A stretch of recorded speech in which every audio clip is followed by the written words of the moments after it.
Bismillahirrahmanirrahim. Rabbi ishrah li sadri wa yassir li amri wahlul 'uqdatam min lisani yafqahu qawli. Assalamualaikum warahmatullahi wabarakatuh.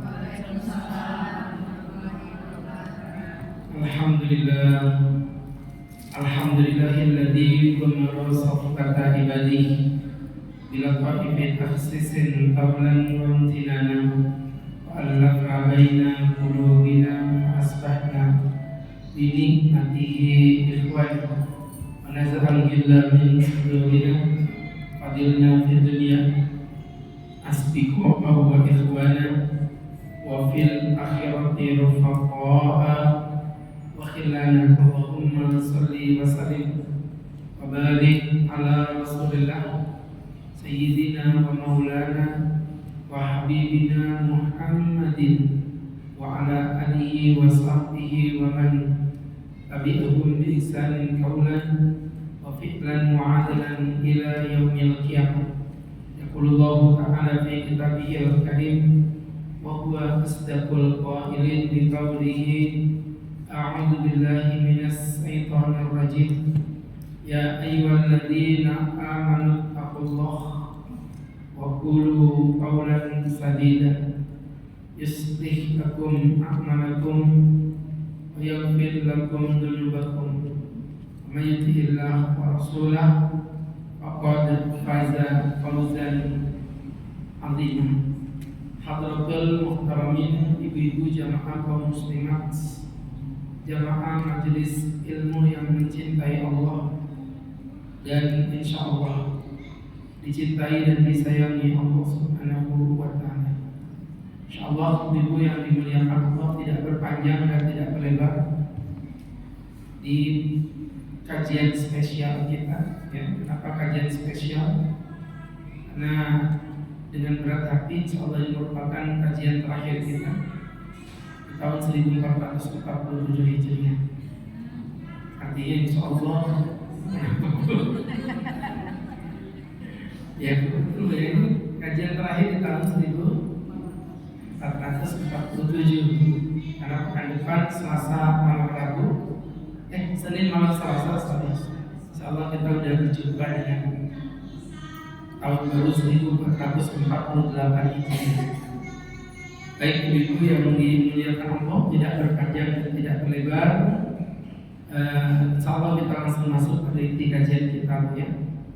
Dimana pada kajian kali ini kita akan membahas lanjutan dari fikih sholat ya ibu-ibu. Lagunya gak usah goyang-goyang gitu ya. Ada full musik. Jadi teman-teman yang berbahagia, kajian terakhirnya itu membahas fikih sholat sampai di bab apa?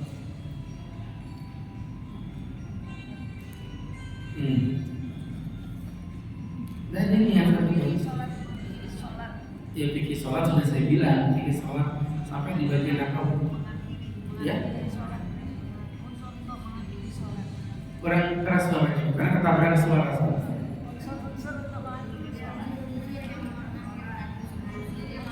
Uzur-uzur yang diperbolehkan mengakhirkan sholat. Baik teman-teman yang dimuliakan Allah Subhanahu wa ta'ala, berarti artinya memang kita kemarin berbicara mengenai tentang hukum-hukum yang berkaitan dengan waktunya ya, masail ta'allaq bi sifat shalah, itu beberapa masalah yang berkaitan dengan waktu sholat. Maka insyaallah teman-teman yang berbahagia hari ini kita akan membahas mengenai tentang qadha ya, bab qadha. Di teman-teman yang berbahagia yang dimuliakan Allah Subhanahu wa ta'ala, sebenarnya qadha sholat ini ada atau tidak gitu? Pertanyaannya kan sering dibincangkan oleh banyak orang. Ya, sebenarnya qadha sholat ini ada atau tidak, pertanyaan itu. Maka ibu-ibu yang dirahmati Allah Subhanahu wa ta'ala, sebelumnya itu tahu qadha ya? Qadha ada lagunya kan, qadha mu'arad pinggir ka'adi, itu namanya qadha. Ya, qadha itu artinya mengganti bu ya. Kalau dalam bahasa ilmiahnya fi'lul wajib ba'da waqtihi, mengerjakan kewajiban setelah waktunya berlalu. Saya ulangi lagi, mengerjakan kewajiban setelah waktunya berlalu. Ini teman-teman yang dirahmati Allah. Seperti contoh misalnya ibu di hari Idul Fitri, Ustaz nanti saya kirimin Ustaz ayam opor. Ternyata ibu nggak sampai untuk kirim ayam opor. Maka kemudian di hari Idul Adha ibu kirim ayam opor. Saya bilang kenapa bu? Kok pakai ngirim ayam opor? Kata ibu, iya tak ini mengkodok yang kemarin. Gitu ya, mengkodok yang kemarin. Misalnya ada kajian sudah mau selesai, tiba-tiba ada yang datang bawa kopi. Ini tadi mengkodok untuk kopi yang pengajian tadi itu belum ada kopi. Ini contoh ya, contoh. Iya contoh. Jadi teman-teman yang berbahagia. Iya. Tadi sebelum dari sini kan saya ceramah di daerah Balikpapan Baru. Ustaz, ngopi dulu. Nggak bisa, ada ibu tuh pengajian. Dia udah minum kopinya aja, nggak bisa. Karena di sana sediain kopi, saya nggak bisa minum kopi di bawah. Jadi saya tinggalkan kopi kenangan. Sampai di sini hanya menyisakan kenangan. Tidak ada kopi. Jadi teman-teman yang berbahagia, ibu-ibu yang dirahmati Allah Subhanahu wa Ta'ala. Tadi berkaitan dengan Allah fi'lul wajib ba'da waktihi, mengerjakan kewajiban setelah waktunya sudah berlalu. Itu namanya qadha. Nah, berkaitan dengan qadha salat sendiri, ternyata kalau ditanya tadi dalam pertanyaan pertama, sebenarnya qadha itu ada apa enggak sih Pak Ustaz? Kadang-kadang ada pernah bilang sholat itu ya nggak ada qadhanya. Sholat itu ada qadhanya. Jadi kita ini orang awam bingung. Sebenarnya qadha sholat itu ada atau tidak? Itu pertanyaan. Maka kita bagi menjadi dua. Jadi qadha itu ternyata ada dua. Yang pertama qadha dan yang kedua qadha. Itu yang disebut dengan qadha. Ya, Ustaz ini mancing emosi. Kayak gini kalau sama kekurangan nutrisi bahan bakar ini. Jadi ibu-ibu yang berbagi sudah pertama mahal, ya kan? Pertama naik bu ya, 4.000 per 1 liter per hari. Ya kenaikan dari 12 menjadi 16 itu. Saya nggak takut harga pertama naik, bagi saya ya berapa sih paling selisih, biasa isi 100 jadi 120, itu kecil. Cuman saya nanti membayarkan imbasnya. Bentar lagi harus siap-siap gitu ya. Semuanya bakal naik, semua itu pakai bahan bakar. Jadi kelihatan sekarang apa barang-barang naik. Jadi yang melejit bukan ekonomi, tapi justru harga-harga sembako. Dan itu nanti akan berimbas pada krisis ekonomi. Krisis politik itu tidak terlalu berbahaya, paling lainnya di media sosial. Tapi kalau ada krisis ekonomi, nanti kriminal pasti akan banyak. Itu kan memang kalau harga udah mahal, orang susah belajar. Nanti yang orang baik pun akan menjadi orang jahat. Itu yang pernah terjadi di zamannya Pak Soeharto di era Krismon, ya, Krismon itu. Waliyadzubillah. Baik teman-teman, ya semoga sih negara kita baik-baik aja. Ada yang aneh-aneh, ya semuanya berjalan lancar. Karena memang imbas dari kenaikan harga bahan bakar itu cukup mengerikan. Kalau dolar gimana? Kalau dolar sih aman, ibu kan orang desa nggak butuh dolar. Ya, betul ya.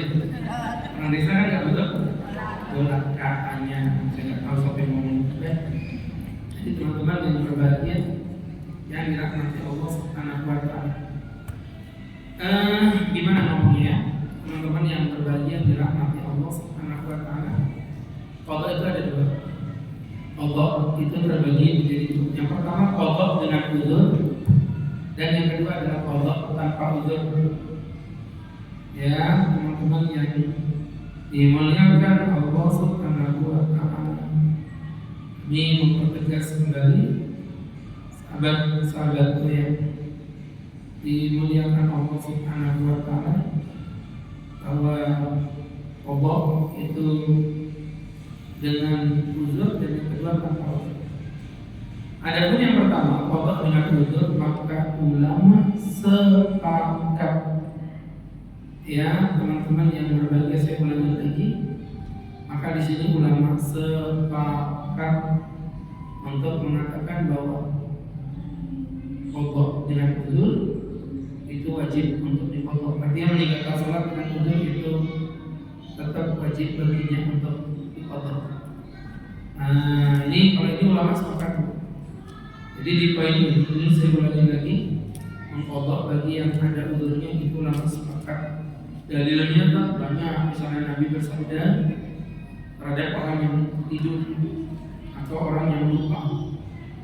Jadi Nabi ditanya tentang orang yang tertiduran nggak sholat atau orang yang lupa nggak sholat. Jawab Nabi apa? Fal yusalliyah idza dzakaraha, hendaklah dia menggantinya kapanpun dia mengingatnya. Jadi ibu lupa nggak sholat, ibu ganti. Kapanpun ibu mengingatnya, maka kafarah ila dzalika, dan tidak ada kafarah melebihi daripada itu. Saya ulangi lagi, tidak ada kafarah melebihi daripada itu. Dan ini jelas merupakan bentuk perintah. Dan bentuk perintahnya ikan sepat, ikan gabus, makin cepat makin bagus. Ikan bandeng, ikan gabus yang paling ganteng, Ustaz. Baik teman-teman yang berbahagia, jangan dimuliakan Allah. Dan kayak gini kalau jemaahnya dikit, Ustaz yang belum mau, itu udah bawa dia ke kantor aja. Jadi teman-teman, ini pada kemana orang-orang lu? Ada acara kamu? Sedikit banget tadi. Kenapa? Bukannya kalau jemput sekolah mah tiap hari kan? Oh, ada apa? Oh, gara-gara ulangan berarti. Iya, maksudnya gara-gara ulangan. Karena kalau alasan sekolah kan harusnya tiap Kamis juga sekolah kan. Berarti ini gara-gara ulangan, makanya pulangnya lebih cepat. Dan yang beli kopi belum datang begitu.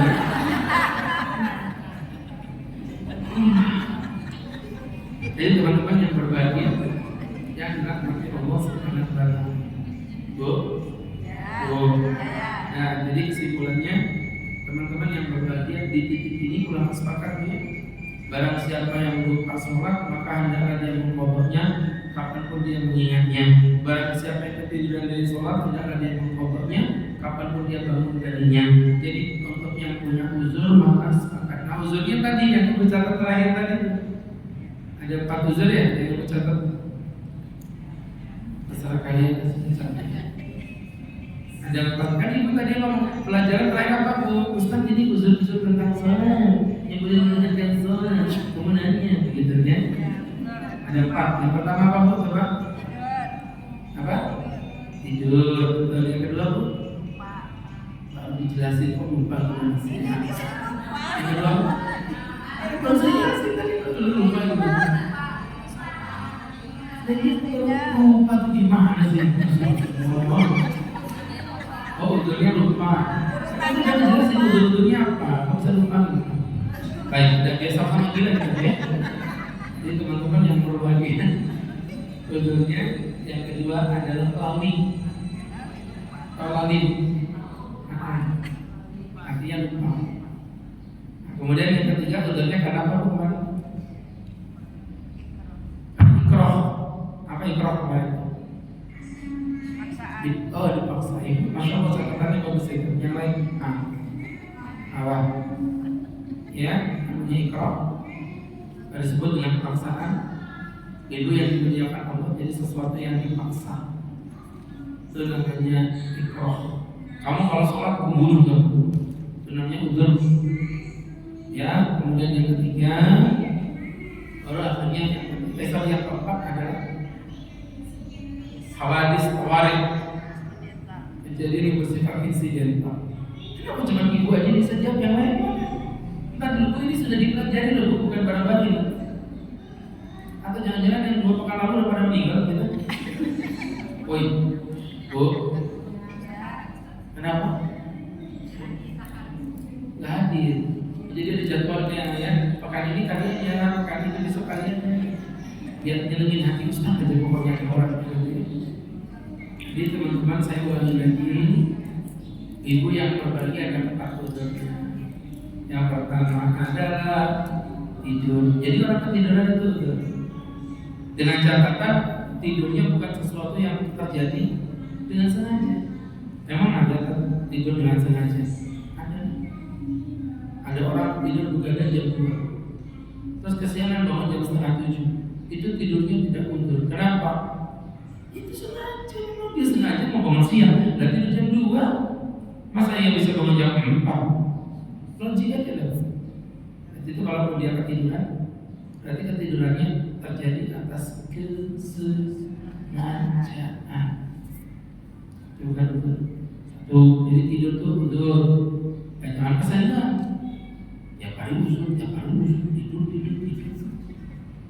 Nabi Muhammad itu pernah kesiangan. Pernah.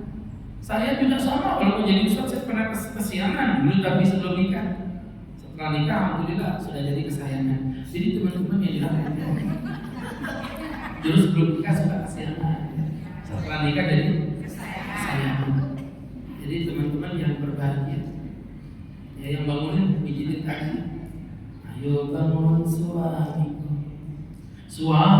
ayo bangun tidur lagi. Itu terjadilah sesuatu. Baik teman-teman yang dirahmati Allah. Tadi Bu ya, kaitan dengan tidur sebagai uzur adalah tidur yang memang tidak disengaja. Yang kedua, lupa juga sama. Misalnya mungkin ya karena ada apa tuh kayak model acara walimahan, ya kan bisa aja tuh ibu lupa tuh, ya kayak walimahan, ajaklah ibu mau ibu misalnya punya acara di rumah khitanan, waduh namanya mama tahu sendiri, mau tas panting di dapur tuh lompat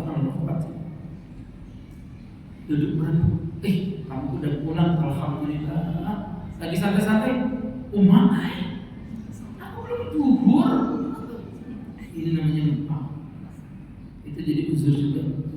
Tapi ingat ya, lupanya juga sama, bukan lupa yang terjadi karena ketertiduran. Tertidur itu gini, hayya 'alas shalah,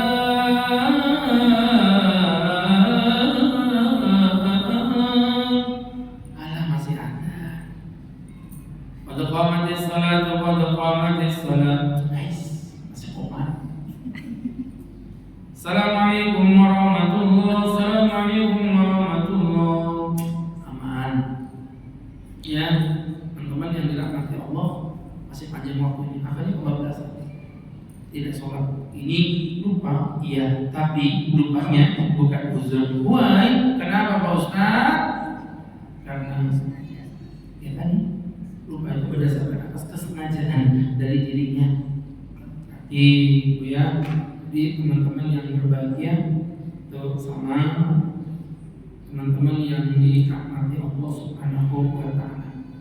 Hari laptop dari apa yang Ustaz jelaskan itu uzur yang kedua. Yang ketiga tadi apa? Iqra dipaksa. Dipaksa Allah, kamu kalau sholat membunuh. Ya bagaimana daripada kita mati? Gak sholat gak apa-apa. Sampai maghrib gak sholat lagi, ditungguin waktu isya. Sampai isya gitu lagi, sampai subuh gitu lagi. Pas subuh ternyata dia ketiduran.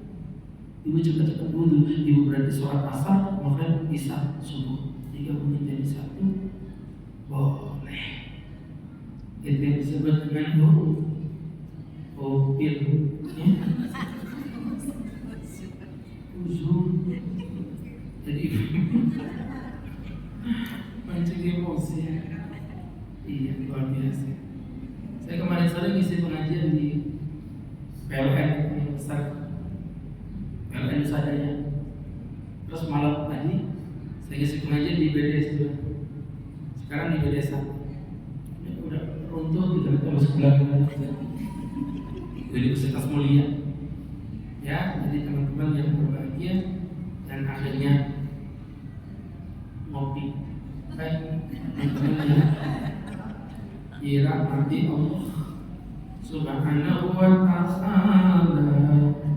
Ini tentu menjadi pembelajaran untuk kita bersama sahabat-sahabatku yang dirahmati Allah Subhanahu wa ta'ala. Ala kulli halin, teman-teman yang dirahmati Allah, Ya, begitu tadi.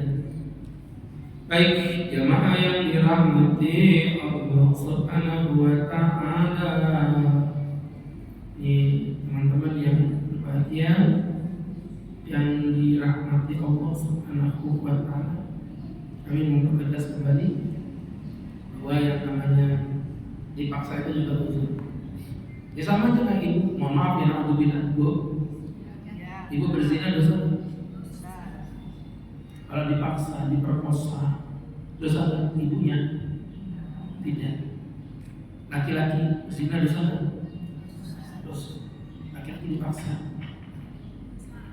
Perempuan bawa pisau, tembak, bom, mulut, dipaksa berzina dengan perempuan, dosa nggak?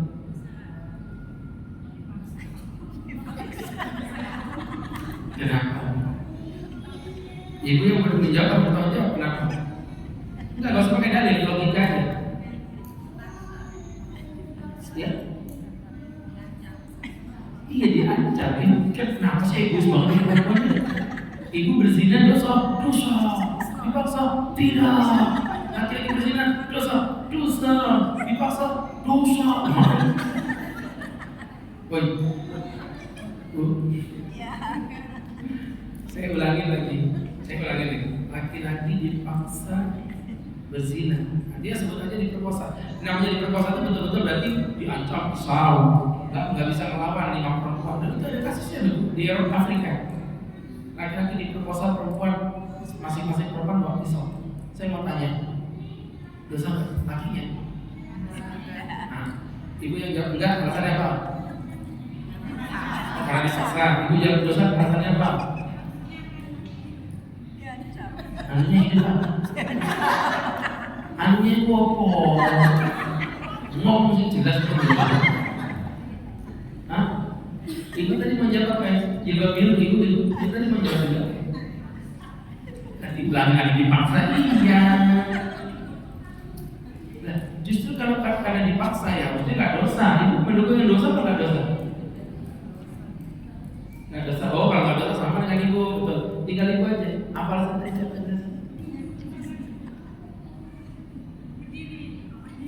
Jadi apa tahu?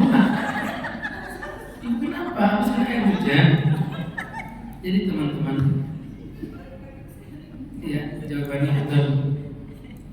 Dosa. Dipaksa iya. Nggak bisa kalah iya. Kenapa? Karena ciri khas orang dipaksa itu tidak boleh ada irodah. Apa irodah itu? Keinginan. Kalau perempuan diperkosa tidak butuh keinginan untuk terjadi pemerkosaan, tinggal modal diludahi, bisa diperkosa. Tidak tahu bayangin apa saya dapat itu. Yang jelas perempuan diperkosa itu cuma tinggal sudah bisa. Tapi kalau laki-laki nggak mungkin diperkosa. Kalau tidak ada keinginan dari laki-lakinya, proses dari itu namanya iroda. Loh, kalau dia nggak ada keinginan, nggak mungkin. Ngerti orang tahu gambarnya. Baik, ya Bu ya. Jadi ada keinginan. Kalau perempuan kan tidak butuh keinginan. Asal modal tadi. Indahnya atau pakainya gespi seperti itu. Tapi laki-laki tidak bisa. Kalau begini kayak macam mustahil. Nah, ya, makanya itu yang disebut dengan iroda. Maka ketika ibu dipaksa tak sholat, ibu menikmati, jangan sholat dalam hati. Alhamdulillah. Itu berarti bukan dipaksa nanti. Jadi dipaksa itu nggak boleh ada unsur menikmati atau ada unsur iroda. Teman-teman yang dimuliakan Allah Subhanahu wa taala, itu tentu menjadi pelajaran bagi kita bersama. Tadi bukan berkaitan dengan pemaksaan, ya, berkaitan dengan pemaksaan. Jadi berangkat dari situ teman-teman yang berbahagia yang dimuliakan Allah Subhanahu wa taala, ketika Ketika dia dipaksa berarti itu uzur. Nah kemudian yang keempat tadi adanya hawadits tawarik, kejadian yang bersifat insidental. Contoh ya, contoh ibu lagi mau berangkat ke masjid, na'udzubillah, tsumma na'udzubillah, tsumma na'udzubillah, datang banjir bandang. Ibu naiklah ke atas pohon menyelamatkan diri. Teman-teman yang berbahagia yang dirahmati Allah, banjir bandang bisa ditebak-tebak, apalagi kalau bandangnya tanpa ini. Kalau bandang itu mukanya ustaz, tahu aja sih. Ibu kalau mau tahu tanya jadi, jangan ditantang. Jadi teman-teman yang berbahagia yang dirahmati Allah, naik ke atas pohon dari maghrib sampai isya, kayak pada cara sholat. Yang ada ibu bertahan hidup aja udah syukur-syukur. Terdengar ada isya, hayya sholat, aduh belum maghrib. Nah, ya itu atau na'udzubillah. Suami ibu dapat telepon, ibu istrinya bapak fulan ya, bapak lagi di rumah sakit bu, dia tadi kecapean langsung pingsan. Oh ibu langsung datang ke rumah sakit, yang ngurus ini, ngurus BPJS, ngurus administrasi, mau nggak karuan pokoknya. Bapak cepat-cepat lakukan tindakan tanda tangan, ngomongin sana, ngomongin sini, ngomong darah, kan gitu. Maka ibu itu namanya uzur, namanya tawarik. Kejadian insidental yang itu tak bisa berkira kapan terjadinya terjadi. Insidental sama seperti ketidakadaan kopi, itu juga insidental. Tak bisa ditebak. Kadang saya ngopi dia datang, kadang saya tak ngopi ternyata tak datang juga. Jadi ini yang berbahagia. Ini pekan-pekan berikutnya kayaknya udah ngopi duluan deh ya. Jadi teman-teman yang dirahmati Allah.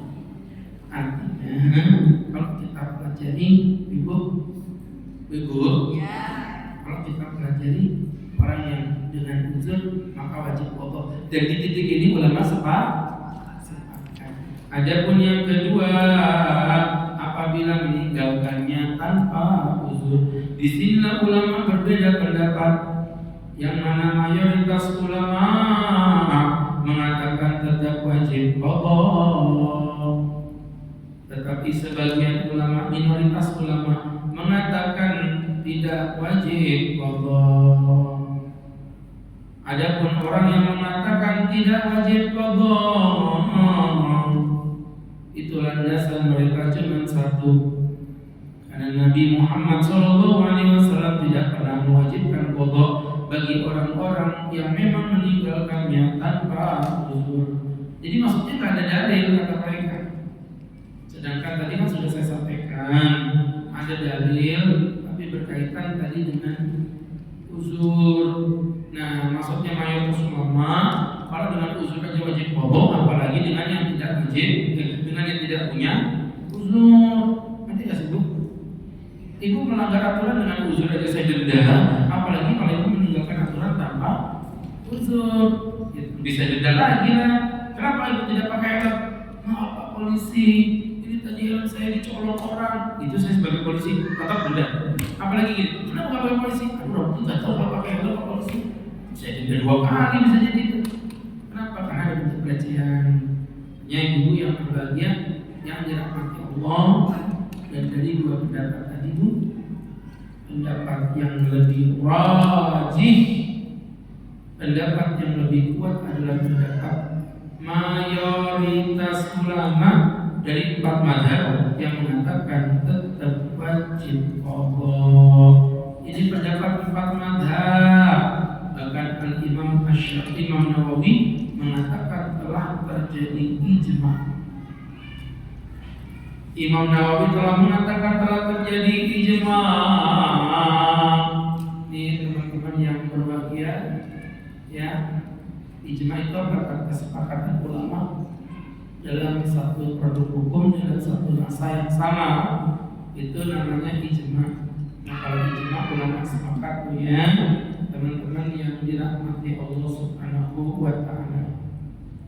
Jadi tidak ada perbedaan pendapat, dan menurut pendapat Ustaz inilah yang lebih rajih, inilah yang lebih kuat. Mungkin muncul pertanyaan di benak ibu, maaf Tat ya, kalau misalnya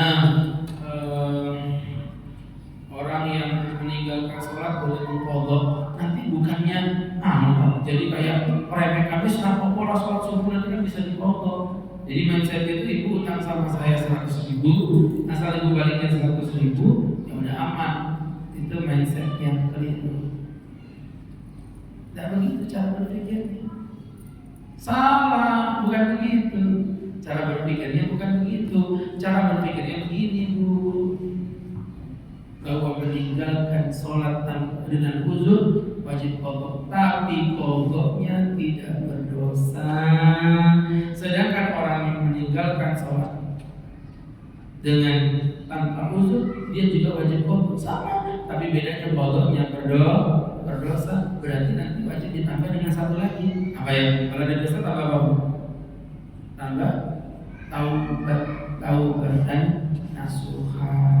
Diwajibkan untuk bertobat nasuha. Kalau meninggalkannya dengan tanpa uzur. Jelas ya? Baik, kita cukup sekian dulu, mudah-mudahan bermanfaat.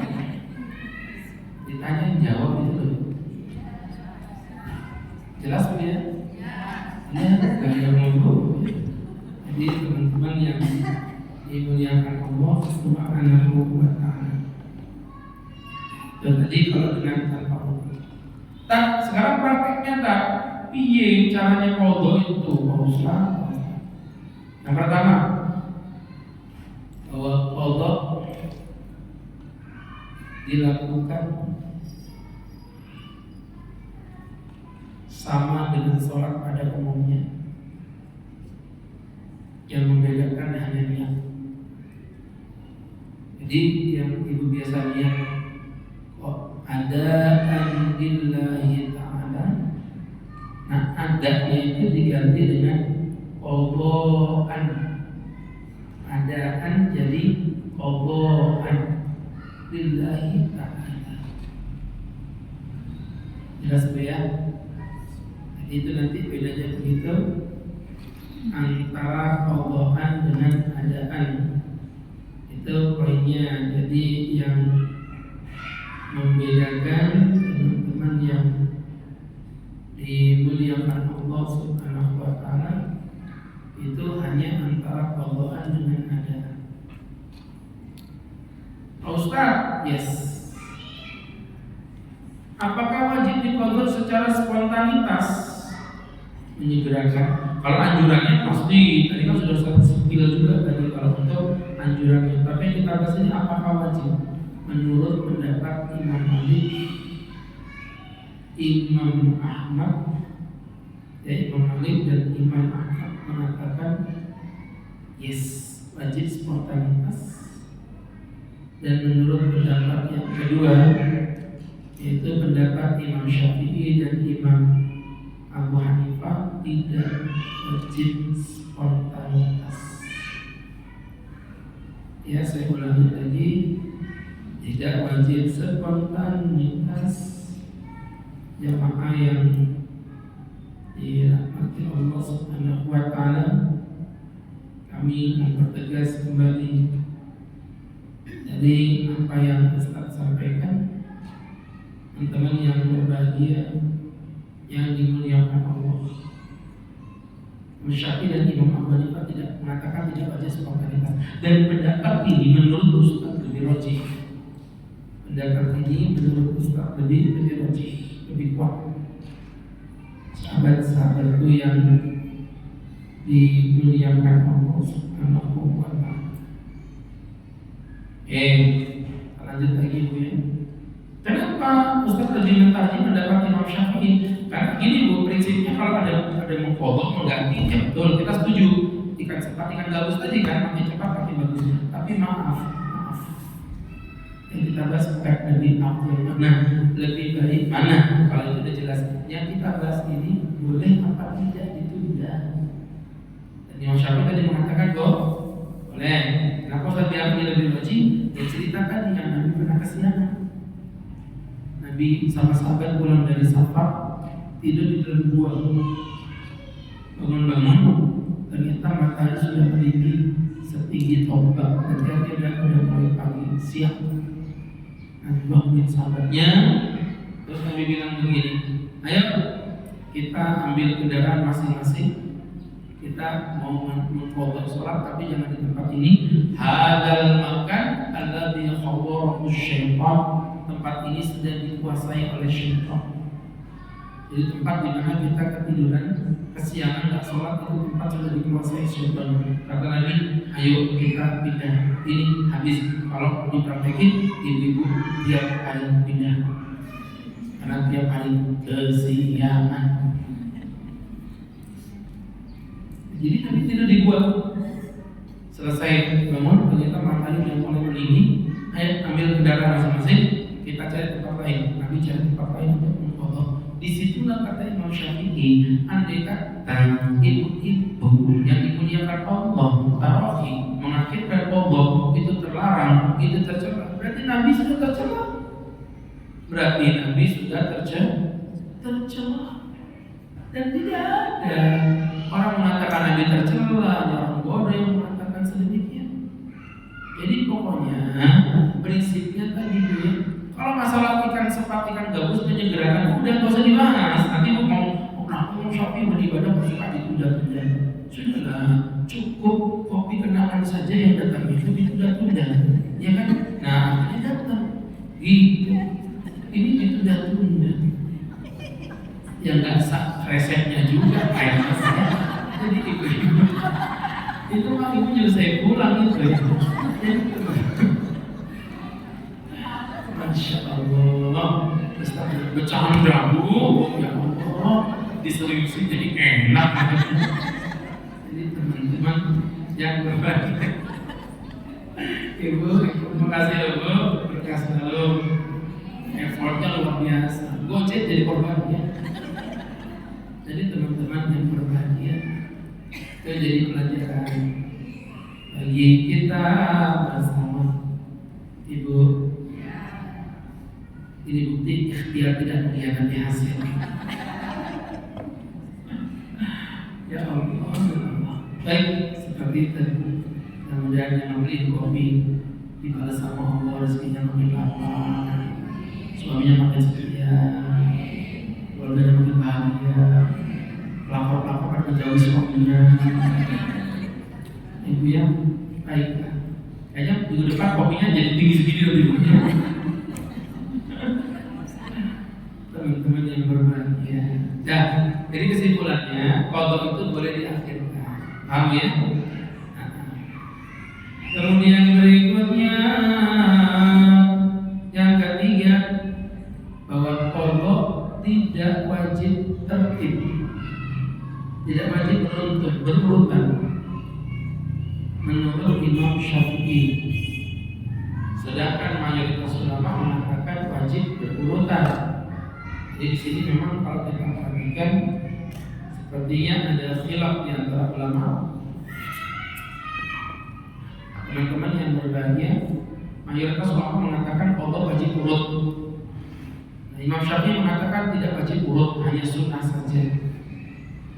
Dan lagi-lagi saya di sini mentarjih pendapat Syafi'i.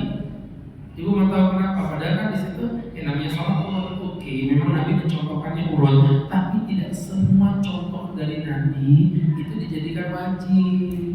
Ibu kalau perilaku Nabi dibilang wajib, saya tanya, Nabi selalu pakai baju apa? Hah? Ya bisa.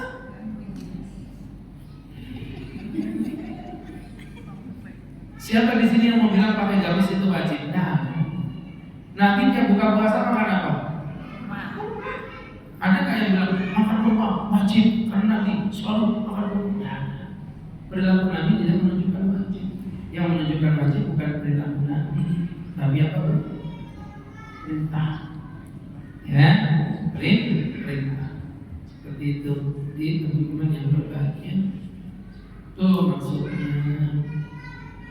Jadi berangkat dari situ, melakukan sholat berurutan itu tidak wajib tetapi sunnah. Ini qadha loh ya, nanti jangan ibu praktekin di sholat biasa. Nanti ibu praktek apa nih, asal dulu aja baru dukung nanti. Karena Ustaz boleh diubah. Yang kita bahas ini bab qadha. Ibu di sana ketiduran, tidur dari jam 7 pagi, bangunnya jam 6 sore. meninggal itu aja.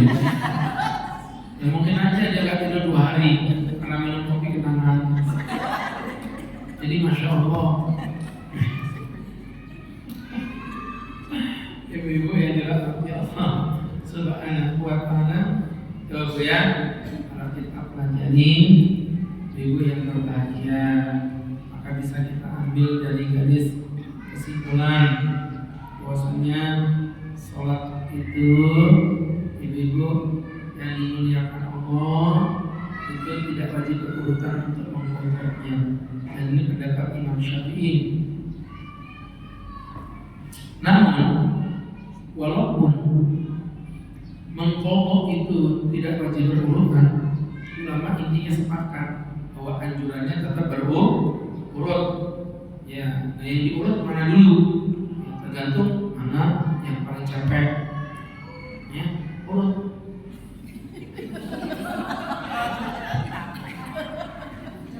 Kenapa sih lu kalau ngomong sama kayak gak nyambung gitu?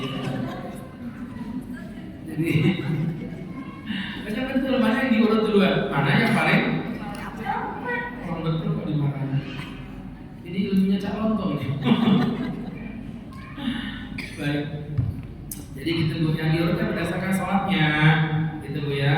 Nah, namun ulama juga sepakat, walaupun yang mengatakan urut itu wajib, mereka sepakat bahwa urut itu bisa gugur dalam beberapa keadaan. Apa saja Pak Ustadz? Yang pertama, mepetnya waktu sholat yang hadir. Mepetnya waktu sholat yang hadir. Bu tulis dulu aja, nanti saya jelasin. Mepetnya waktu sholat yang hadir. Ini Bu, saya kasih contoh ya. Ceritanya Ustaz tidur jam 11 pagi. Ustaz bangunnya jam 6. Jadi tidur jam 11, bangunnya jam 6. Padahal 6.15 itu udah adzan maghrib. Paham Bu? Oke. Ustaz bangun. Di sini berarti Ustaz punya sholat yang Ustaz kodok. Sholat apa di sini? Duhur aja dong. Kan asarnya belum ada. 6.15 tadi kan? Ustaz tadi kamu maunya berapa tadi? 6. Berarti masih ada waktu toh? Waktu asar itu disebut dengan sholat hadir. Sholat hadir itu sholat yang memang lagi berjalan. Dan sholat hadir. Nah di sini Ustaz duhur dulu atau asar. Kalau Ustaz mengikuti aturan kan harusnya tadi taktik tuh. Berarti duhur dulu asar tadi Bu. Duhur dulu baru asar. Tapi di sini Ustaz punya potensi. Kalau Ustaz melakukan duhur dulu, duhurnya kodok. Asar Ustaz juga berpotensi kodok lagi. Karena waktunya mepet udah mau adzan itu. Sholatu wassalamu alaikum. Udah begitu. Nah, maka ini poin pertama di mana ulama bersepakat mengatakan anjurkan untuk melakukan asar dulu sebelum melakukan sholat zuhur. Kenapa? Karena asar itu masih hadir, sedangkan zuhur memang sudah qadha. Kalau misal qadha di waktu asar sama qadha di waktu maghrib, tidak ada bedanya. Sudah. Jadi ibu-ibu, itu yang disampaikan oleh para ulama tadi, maksudnya menjaga jangan sampai terjadi kodok sebanyak 2 kali. Dikecewain sekali aja udah sakit, apalagi 2 kali. Ya, seperti itu. Jadi ibu yang dimuliakan Allah Subhanahu wa Ta'ala. Tapi jangan pernah trauma karena pernah dikecewain orang. Ya, karena kekecewaan akan membuat kekecewaan yang ketiga. Saya kemarin diundang ceramah sama salah satu perusahaan besar di Indonesia di Balikpapan ada cabang. Nah, yang pimpinan itu perempuan. Ustaz, kalau saya punya acara di rumah, apa saya berkenan datang? Insya Allah nggak apa-apa. Seperti waktunya kosong. Saya diundang ke rumah. Nah, waktu itu jemaahnya ada sih tapi nggak banyak, mungkin 2-3 orang. Orang belum pada datang. ibunya ngajak Ustaz ngobrol. Saya kan otomatis agak gimana gitu ya, maksudnya agak risih. Bu, mana suamimu? Maksudnya baru Ustaz ngobrol sama suaminya. Saya Pak Ustaz, tidak ada suami. Ya Allah, ibu yang sabar ya, semoga bapak diterima di sisinya, bapak diberikan keberkahan. Pak Ustaz bukan meninggal, tapi apa Bu? Memang saya belum menikah. Kenapa kamu ya, memang pada saat kamu dengan Ustaz itu mungkin kalau umurnya sudah sekitar 48, 47, memang udah cukup usia untuk perempuan gitu ya. Tapi saya yakin mudanya orang itu pasti cantik. Kenapa? Nah, umur 48 dia mesti bersih, merawat diri gitu. Dalam hati saya gitu, ibu maaf ya, kenapa?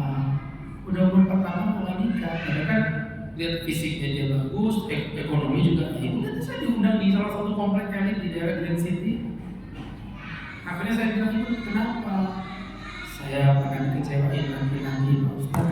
Itu sekitar Habib 5 atau 6 ditinggalkan, sedangkan undangan sudah tersebar kemana-mana. Dia di kontak gak pernah datang Pak Ustaz.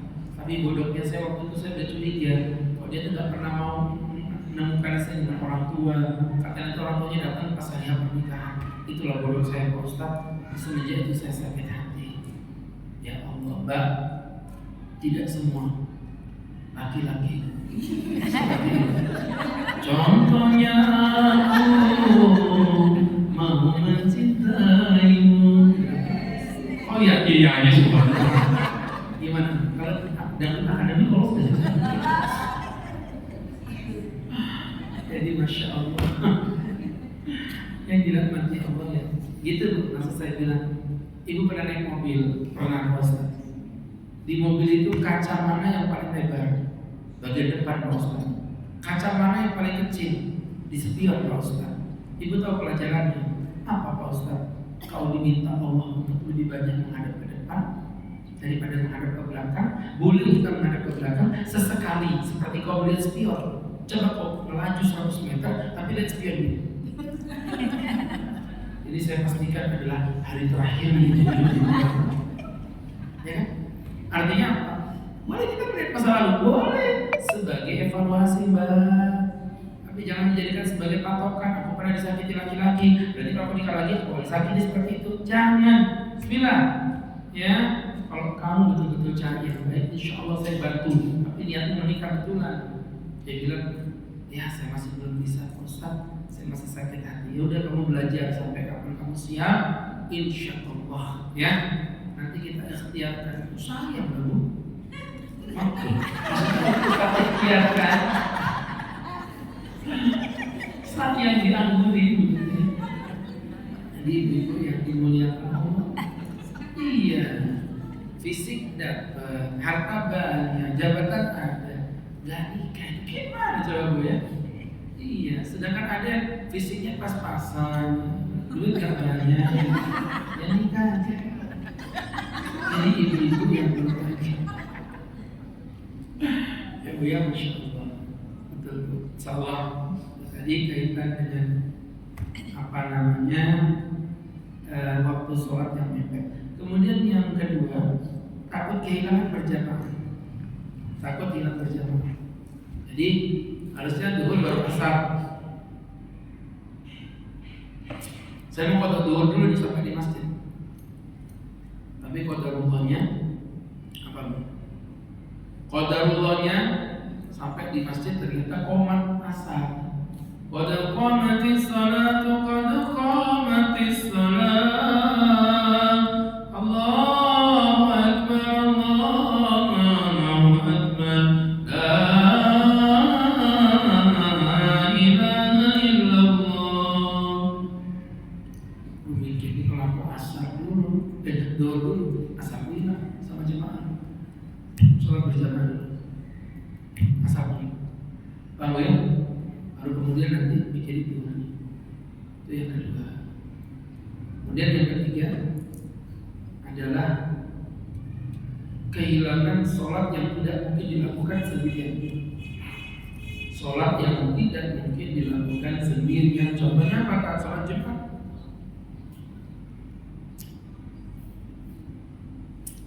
sholat gerhana, sholat istisqa, sholat id. Ibu lupa nggak sholat subuh, baru teringat pas lagi mau sholat ini, sholat id. Aduh, aku belum subuh ya. Aku nanti subuh dulu aja. Habis subuh, ibu kehilangan jemaah sholat id. Karena sholat id itu nggak boleh dilakukan sendirian. Maka dulu kan sholat yang berjamaah itu nanti untuk sholat gerhananya, sholat qadanya nanti di akhir. Kemudian yang keempat adalah nisyan, lupa. Jadi kalau orang lupa ya namanya lupa ya. Saya pribadi walaupun Ustaz kadang-kadang kalau lupa itu jeleknya saya itu nggak ingat. Itu sama. Ibu ngomong jangan diam aja. Jadi teman-teman yang dimuliakan Allah Subhanahu wa taala, balik laptop dari apa yang Ustaz sampaikan, teman yang dirahmati Allah Subhanahu wa ta'ala, ala kulli hal, itu menjadi sebuah pembelajaran bagi kita bersama. Itu namanya apa tadi, orang-orang yang memang betul-betul dalam kondisi yang memang tidak memungkinkan lupa. Ya, misal contoh itu misalnya harusnya ada orang asal itu sholat asal dulu, tadi itu dulu soalnya habis itu kodok dulu nggak apa-apa, itu tidak diperbolehkan. Yang kelima jahal, bodoh.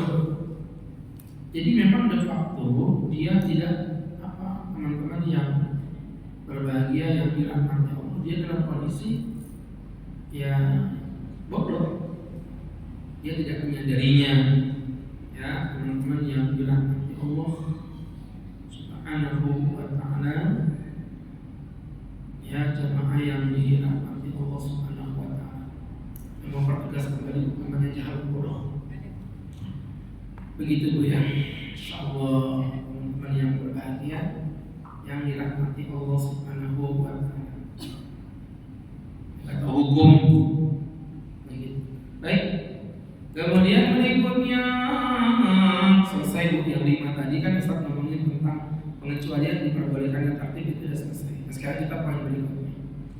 Bagaimana ketika kita mengqadha tapi kita lupa? Ya, kita mau mengqadha tapi kita lupa. Maka dulu biasanya lupa itu kan ada perbandingannya ya. Sebulan apa 2 bulan ya. Dulu aku tidak sholat itu sebulan apa 2 bulan. Maka ibu ambil angka tertingginya 2 bulan. Kalau ternyata pilihan ibu benar ya udah alhamdulillah. Tapi kalau ternyata pilihan ibu salah, ya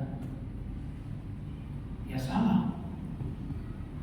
Maka berarti ibu sudah kelebihan.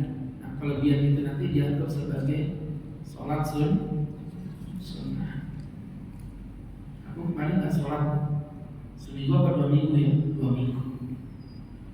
Kemarin aku itu utang sama Pak Ustadz 1 juta kan 2 juta ya, 2 juta. Ustadz bingung, istriku 1 apa 2 ya, 3 ya. Jadi teman-teman ya ambil yang tertinggi ya. Jadi teman-teman yang berbahagia, cuman gimana ceritanya lupa istri itu kan, tidak jelas. Sampai kejelasan. Berikutnya disunahkan untuk mengqadha sholat rawatib.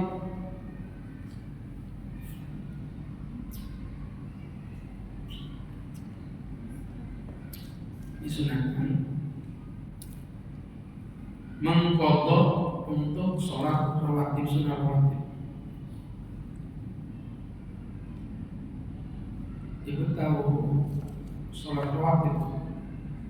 Kalau lihat dia itu namanya sholat rawatib. Jadi teman-teman yang dimuliakan Allah Subhanahu wa ta'ala, tadi dari apa yang Ustaz jelaskan, teman-teman teman-teman yang dimuliakan Allah Subhanahu wa taala. Ya, kami mempertegas kembali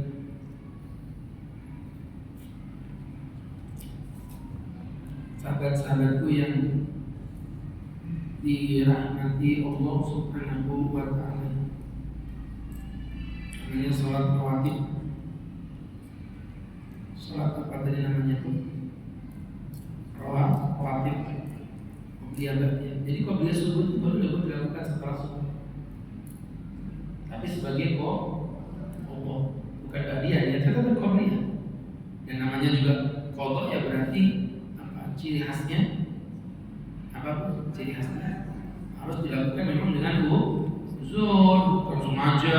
Aku capek, malas saja tuh. Aku capek, aku malas saja tuh. Gak bisa bu, kalau kayak gitu. Qadha itu harus dengan uzur. Teman-teman yang dimuliakan Allah Subhanahu wa taala, maka kembali dari apa yang Ustaz sampaikan tadi, teman-teman yang dimuliakan Allah Subhanahu wa taala. Wallahu a'lam bissawab. Jadi teman-teman yang berbahagia yang dirahmati Allah Subhanahu wa taala, tadi dengan uzur. Begitu teman-teman yang dimuliakan Allah Subhanahu wa taala. Mempertegas kembali. Misalnya contoh qobliyah subuh, ibu datang ternyata imamnya sudah dalam kondisi ternyata imamnya sudah dalam kondisi koma. Itu kan nggak bisa lagi. Apa ibu sholat subuh dulu, nanti habis selesai sholat subuh lalu kemudian nanti silakan ibu mengulangi mengqadha kembali qobliyah subuhnya tadi. Kemudian berikutnya lagi jamaah yang dimuliakan Allah Subhanahu wa taala. Balik laptop dari apa yang Ustaz sampaikan tadi untuk qadha rawatib. Dan yang terakhir ibu mengenai tentang adzan dan qomat. Untuk qadha itu teman-teman yang dirahmati Allah tidak perlu melakukan adzan, hanya cukup melakukan daripada qomat. Ya, hanya cukup melakukan daripada qomat. Allahu a'lam bissawab. Jadi teman-teman yang berbahagia yang dirahmati Allah Subhanahu wa taala. Baik, dengan itu berarti bab qadha alhamdulillah ya sudah kita tuntaskan dengan izin Allah Subhanahu wa taala. Kami mempertegas kembali tadi kaitan dengan qadha dengan segala pernak-perniknya. Saya pikir jadi jelas ya, terjawab. Selama ini kan kita di qadha salat itu ada basi. Ternyata jawabannya untuk qadha tanpa udzur ulama malah sepakat mengatakan ada. Untuk qadha tanpa udzur ulama memang berbeda pendapat.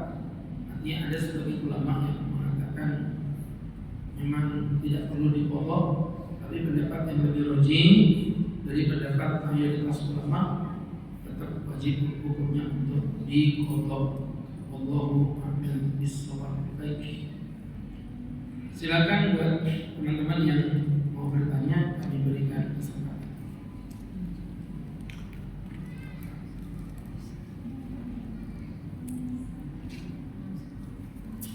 Silakan teman-teman.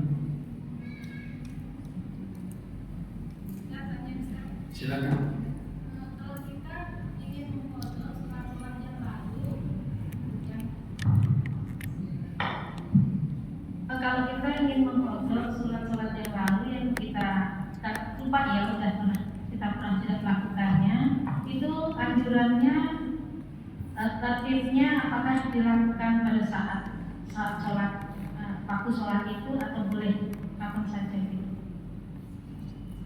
Itu aja dulu. Tadi sudah kita jelasin ya bahwa sholat qadha itu tidak wajib sesuai dengan waktunya. Tadi Nabi mengatakan jika orang lupa maka hendaklah dia mengqadha kapanpun dia mengingatnya. Begitu bahasa Nabi. Kapanpun. Makanya namanya kapanpun ibu bangunnya langsung diqadha. Bukan nanti ibu misalnya subuhnya kesiangan, ibu kodoknya bangunnya jam 7 pagi, nanti kodoknya besok lagi dia nunggu subuh. Enggak.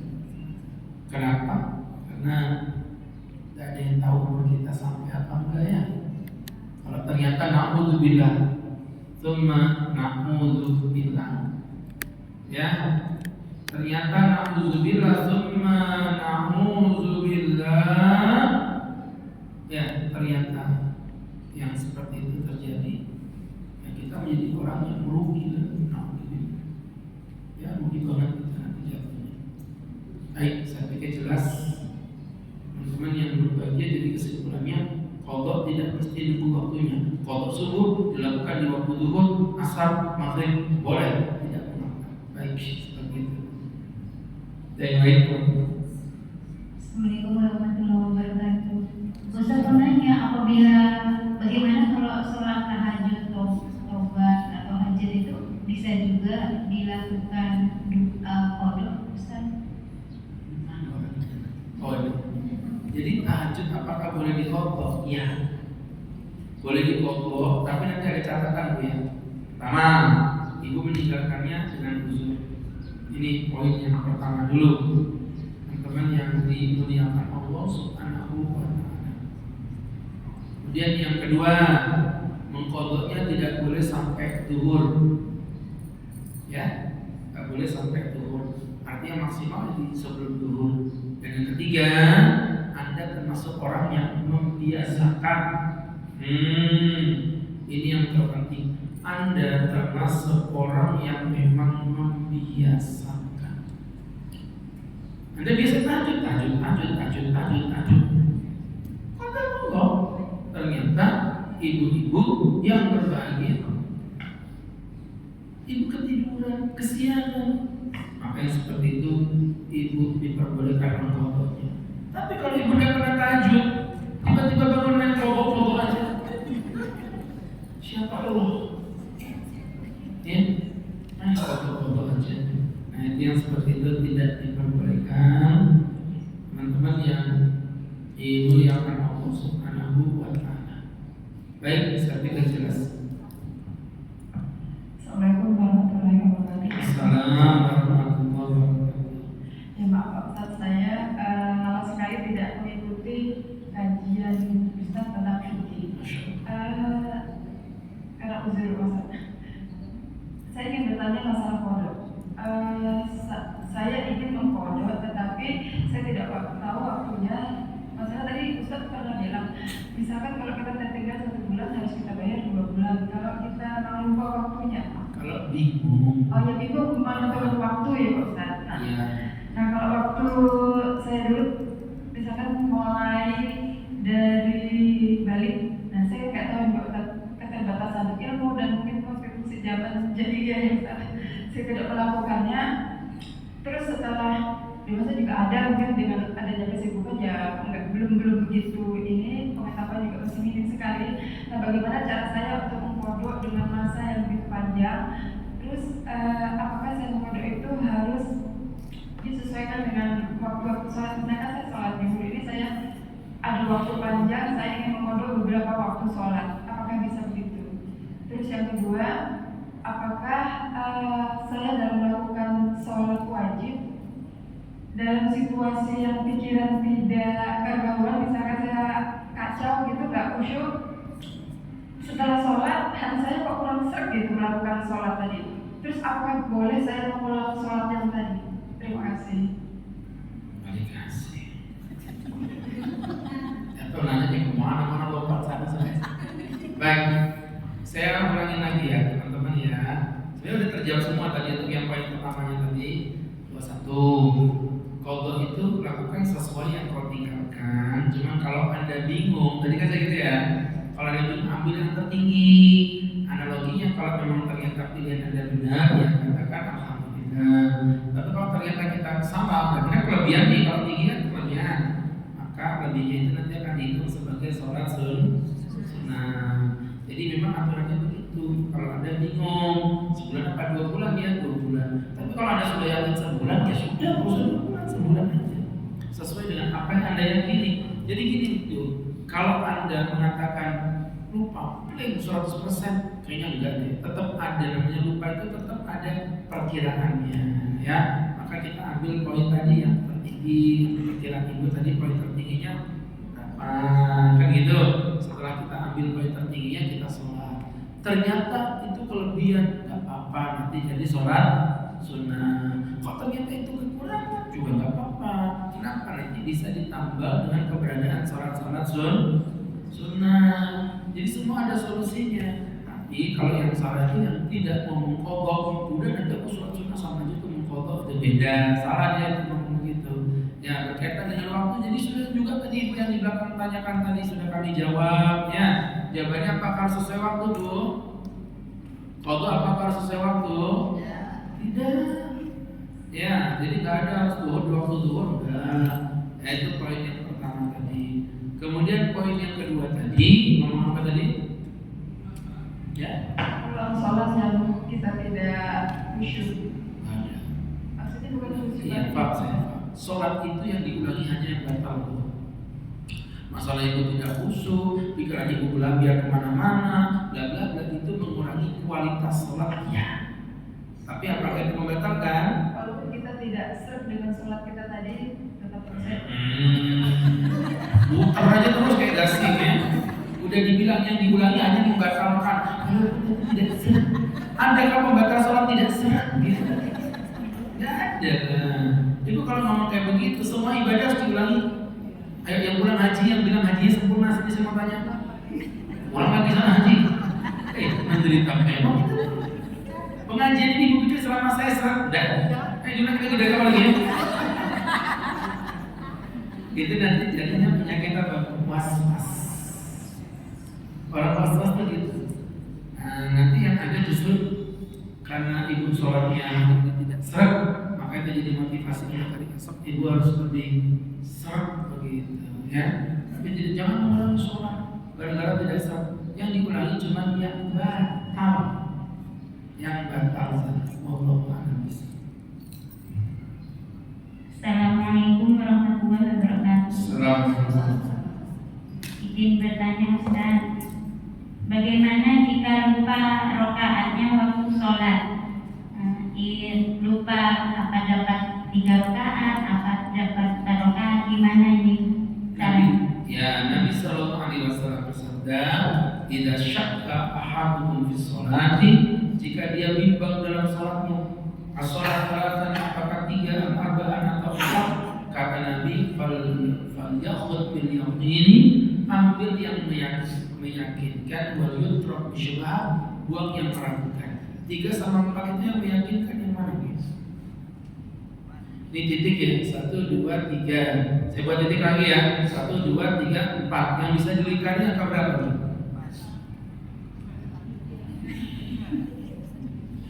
1, 2, 3. 1, 2, 3, 4. Yang bisa dilingkari apa berapa?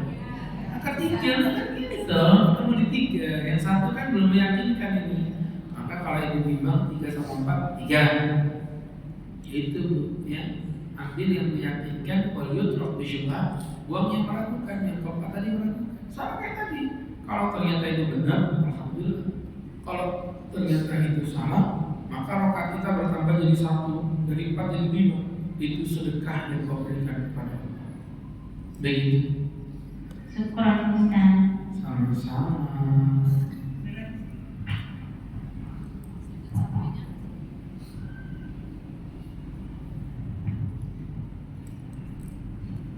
Terima kasih. Assalamualaikum warahmatullahi wabarakatuh.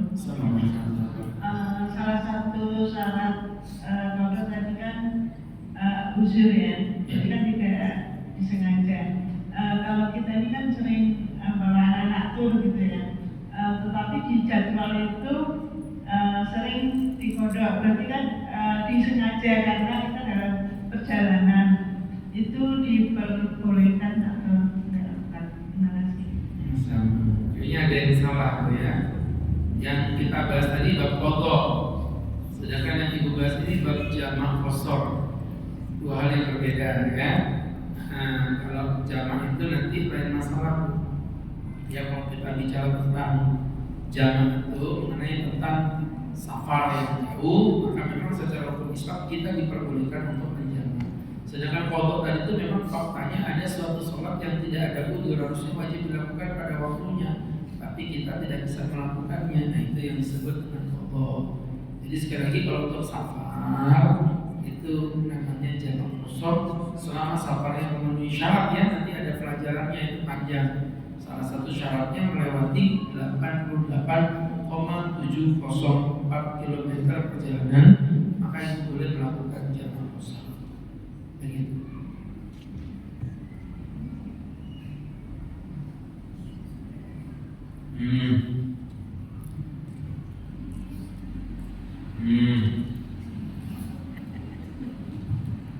Ibu masih ada yang mau bertanya?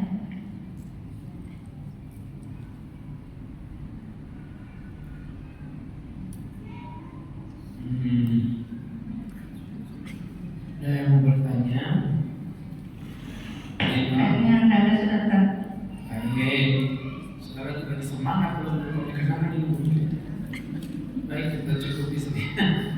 Mudah-mudahan Allah berkahi kita, Allah cintai kita, dan Allah masukkan kita ke dalam surga. Dan mari kita tutup dengan bersama-sama berdoa kepada Allah Subhanahu wa Ta'ala. Amin amin alhamdulillah rabbil alamin. Kita yuwaffi ni'amahu wa yukafi mazidah. Ya Rabbana lakal hamdu kama yanbaghi li jalali wajhika wa 'azimi sultanik. Allahumma shalli wa sallim wa barik ala rasulika sayyidina Muhammadin fil awwalin wal akhirin wa fi kulli waqtin wa hin wa fil ghanaa'il a'la ila yawmiddin. Ighfir dhunubana wastur uyubana nawwir qulubana waj'alna fi qulubina la tad'ana dhanban illa ghafarta wa aiban illa satarta wa khajatan inna adaita rahmatika wal mustab. Rabbana atina fid dunya hasanah wal akhirati hasanah wa qina adzaban nar. Rabbana innaka taqulu bi kitabikal karim ud'uni astajib lakum ana da'awnaka ya rabbana fastajib lana kama wa'adtana innaka la tukhlifu al-mi'ad. Rabbana salli ala sayyidina Muhammadin nabiyil ummi wa ala alihi wa sahbihi wasallam warzuqna al-mutaba'atina zahiran wa batinan ya arhamar rahimin. Bi fadli subhanaka rabbika rabbil izzati amma yasifun. Salamun alal mursalin walhamdulillahi rabbil alamin. Terima kasih, semoga bermanfaat. Bila taufik wal hidayah. Assalamualaikum warahmatullahi wabarakatuh.